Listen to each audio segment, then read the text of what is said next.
So what are cordyceps? They're a fungus. They're often found when they're parasitizing insects or arachnids. And before we began seeing images of the infected on Facebook and on TV, they were actually best known as an herbal supplement, and they're believed to have myriad benefits, such as anti-angiogenic benefits, which means they're believed to inhibit tumor growth. So, perhaps we should ignore the warnings we've seen in the renowned documentary The Last of Us. Maybe becoming a mindless follower with little to no thoughts of our own isn't such a bad thing. Obviously, a fungus has never been a cause for concern, right? Or has it? All these things, from least to worst. All terrible things caused by funguses. And here we have actual footage of a cordyceps infecting a human. Possibly. Maybe. Or not. We can observe the consumption of cordyceps and perhaps the infection of humans to become their spore-dispersing slaves, as we see demonstrated. Some scientists and doctors, such as Scott Roberts, assistant professor of medicine and infectious diseases at the Yale School of Medicine, say this is highly unlikely.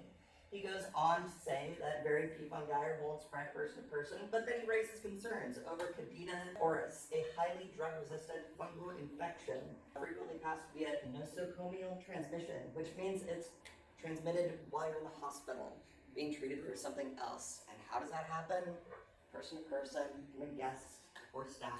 And though fungal growth has been shown to be inhibited by 1 to 2 magnitudes at temperatures greater than 20 degrees Celsius, which is 68 degrees Fahrenheit, the scientists have expressed concerns that climate change may spur adaptation to that it may learn to be able to exist within our bodies. Tom Schiller, a fungus expert at the CDC, believes that it probably took millions of years for a cordyceps species to develop to infect in an ant, and I imagine it would take millions of years for it to even begin to develop in a human.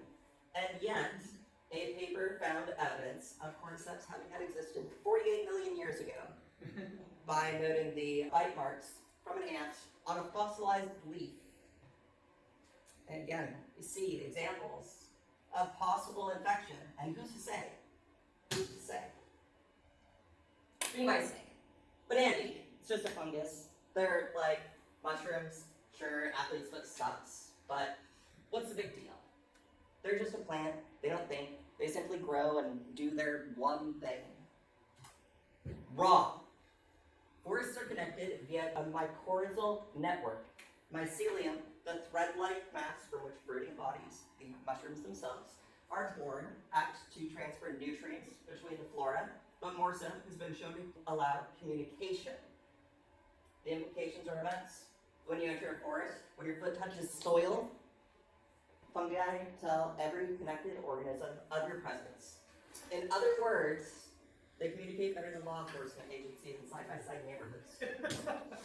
Furthermore, genetic research has shown that fungi are more closely related to animals, to humans, than to plants. Mushrooms and humans store carbohydrate energy as glycogen, while plants use starch to store energy. Fungi and insects use chitin to build cell walls. Plants use cellulose. Mushrooms, like humans, produce vitamin D when exposed to sunlight. And of course, mushrooms, like humans, share meaty texture and taste. Though we don't know exactly how cordyceps take over the brain of an ant or a spider, we do know, through observation, that it causes the infected to behave abnormally. An ant begins continuously moving, unable to stop, and leaves its colony. The infection drives it to climb to the highest point it can find, where its jaws clamp down on a branch or leaf, and the fungus erupts from its head, emitting spores to infect other ants. So, where's the empirical evidence for fungi-human zombification? Though we lack evidence of human infection, consider the following. Have you ever known someone who's really into mushrooms? Have you ever noticed that they never stop talking about them? What do you think could drive such an urge?